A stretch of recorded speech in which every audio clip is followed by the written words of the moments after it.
Now this one we have to level this one by putting soil and stones. Before there is too much hole here, but now it's already level. Ayan si Kabirbay. Oh. Kitni kilo Kabirbay this? Kitni kilo pattar? Ha? Kilo kitne? Kitne kilo pattar? This one. Oh. Ayan, so must be we have to level this one. Before there is too much hole this one there. Now we have to, because if we will not level this one, and if there is rain or snow, then it will become slide this one. Yeah. So like this, because before 2 years ago this was slide, and then my husband he hired some labor to make this one like this.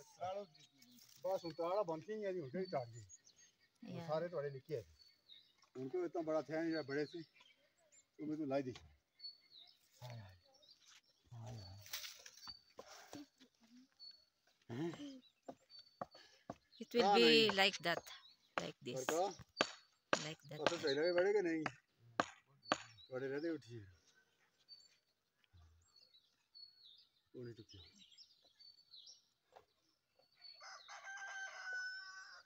Now this walnuts is already coming out because it's spring season now, so it's coming out now, these leaves.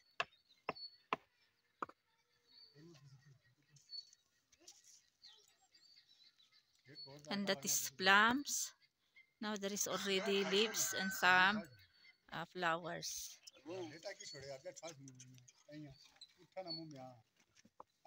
Down is, that is all ordinary garlics and G1 garlics over there. It's nice weather for today, not too much hot and not too much cold. Time check is, I don't know what time now, 3:30 p.m. and today is 13th days of Ramadan.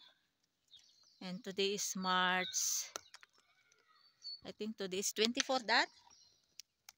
Nadar? Today is 24? And today is Sunday. Another project we make is yung agusan ng tubig sa sa washroom. So ito yung nakikita nyo yung hose na yan. Ayan. So ito. Ayan. Yun doon.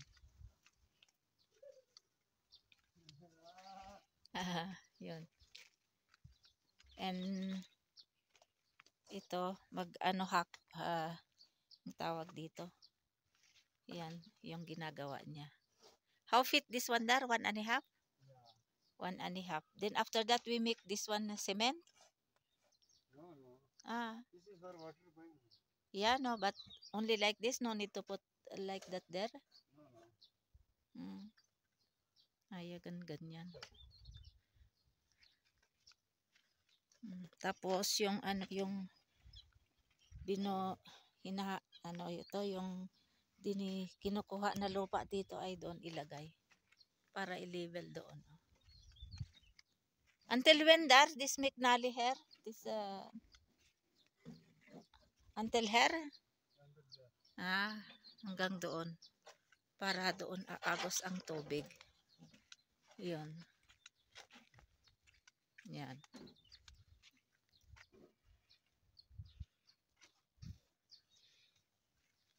Ayan, almost ma-level na ito, oh. Ayan. Kasi noon dito ay may yung anong tawag diyan, yung butas ba na hindi pa na na-level itong lupa. So ayan, almost ma-level na. Ayan, maganda ang weather ngayon. Ngayon, April 2. And today is Tuesday. Ayan, oh. Kasi na, spring pa dito, next month ay summer. Pero kahit summer dito ay okay lang ang weather. Oh, ito yung walnuts na tree. Ayan, tingnan niyo yung clouds. Ayan. Yung mga ano puno, ayan nag-start ng may mga leaves na oh. Ito noon, kalbo ito noon, autumn at saka winter. Kalbo ito lahat yan. Pero ngayon ay may mga ano na oh. Makikita nyo yung coming out already these leaves. Yan. Yan silangga. Palakad-lakad silangga. Yan.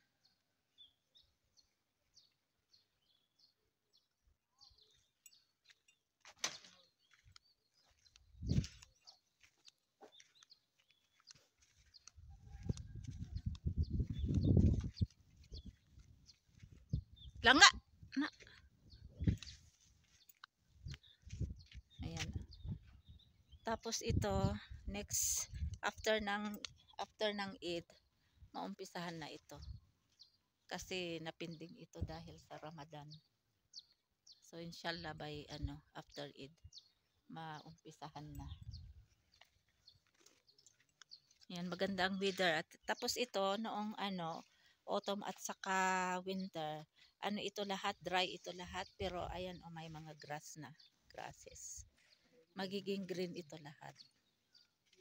Ayun yung mga manok namin. Nandun sila sa sumilong sila sa may puno. Ganda ng weather. Mahangin-hangin kaya hindi mo ma-feel yung init.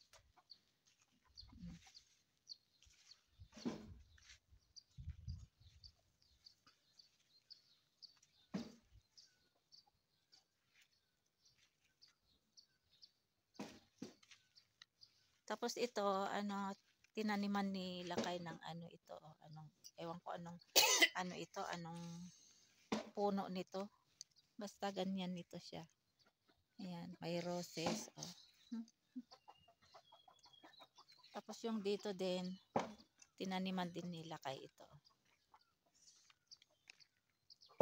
Iyon pa yung itatanim.